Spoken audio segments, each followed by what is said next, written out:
ಬೆಂಗಳೂರಿನಲ್ಲಿ 50 ಕೋಟಿ ನಾಯಿ ಖರೀದಿಸಿದಂತ ವ್ಯಕ್ತಿ ನಾಯಿ ಮಾಲೀಕನ ಮೇಲೆ ಈಗ ಇಡಿ ದಾಳಿಯಾಗಿದೆ.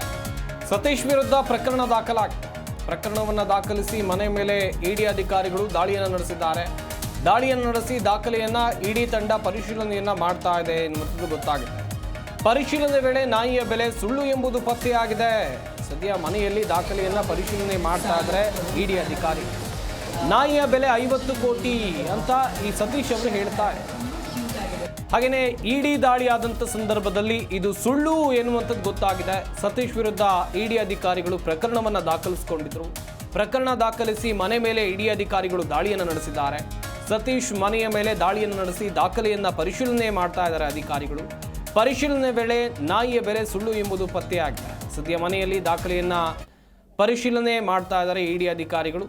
ಗಮನಿಸ್ತಾ ಇರ್ಬೋದು, ಈ ವ್ಯಕ್ತಿಯನ್ನು ನೀವು ನೋಡಿರ್ತೀರಾ. ಇದು 50 ಕೋಟಿ ರೂಪಾಯಿ ಮೌಲ್ಯದ ನಾಯಿ ಅಂತ ಈ ವ್ಯಕ್ತಿ ಹೇಳ್ತಾ ಇದ್ರು. ಸದ್ಯ ಇದೇ ಪ್ರಕರಣಕ್ಕೆ ಸಂಬಂಧಿಸಿದಂತೆ ಒಂದು ಕಡೆಯಲ್ಲಿ ಇಡಿ ಅಧಿಕಾರಿಗಳು ದಾಳಿ ಮಾಡಿದಂಥ ಸಂದರ್ಭದಲ್ಲಿ ಇದು 50 ಕೋಟಿ ರೂಪಾಯಿಯ ನಾಯಿ ಅಲ್ಲ ಎಂಬುದು ಗೊತ್ತಾಗಿದೆ. ಈತ ಹಾಗಾದರೆ ಬೇರೆ ಬೇರೆ ವ್ಯಕ್ತಿಗಳಿಗೆ ನಾಯಿಯನ್ನು ಅಥವಾ ಶ್ವಾನವನ್ನು ಮಾರಾಟ ಮಾಡಿದ್ನಾ ಎನ್ನುವಂಥದ್ದು ಕೂಡ ಗೊತ್ತಾಗಬೇಕಿದೆ. ಸದ್ಯ ಪರಿಶೀಲನೆಯನ್ನು ನಡೆಸ್ತಾ ಇದ್ದಾರೆ ಇಡಿ ಅಧಿಕಾರಿಗಳು. ದಾಖಲಾತಿಯ ಪರಿಶೀಲನೆ ನಡೀತಾ ಇದೆ.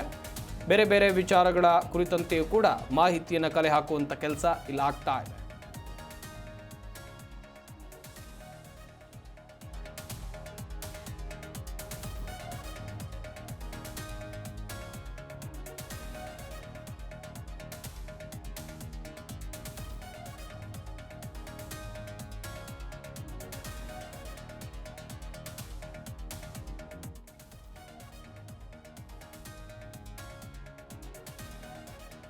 ಗಮನಿಸ್ತಾ ಇರ್ಬೋದು, ಬೆಂಗಳೂರಿನಲ್ಲಿ 50 ಕೋಟಿ ರೂಪಾಯಿ ನಾಯಿಯನ್ನು ಖರೀದಿಸಿದ್ದಂಥ ವ್ಯಕ್ತಿಗೆ ಈಗ ಸಂಕಷ್ಟ ಎದುರಾಗಿದೆ.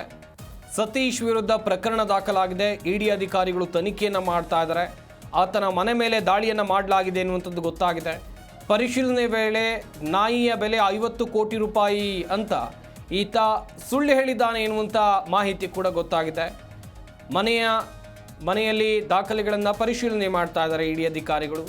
ನಾಯಿಯ ಬೆಲೆ 50 ಕೋಟಿ ಅಂತ ಇದ್ದಂಥ ಸತೀಶ್ ಮನೆ ಮೇಲೆ ಈಗ ದಾಳಿಯಾಗಿರುವಂಥದ್ದು. ಪ್ರಕರಣವನ್ನು ದಾಖಲಿಸಿ ಮನೆಯ ಮೇಲೆ ಇಡಿ ಅಧಿಕಾರಿಗಳು ದಾಳಿಯನ್ನು ನಡೆಸಿದ್ದಾರೆ. ಪರಿಶೀಲನೆ ವೇಳೆ ನಾಯಿಯ ಬೆಲೆ ಸುಳ್ಳು ಎಂಬುದು ಪತ್ತೆಯಾಗಿದೆ.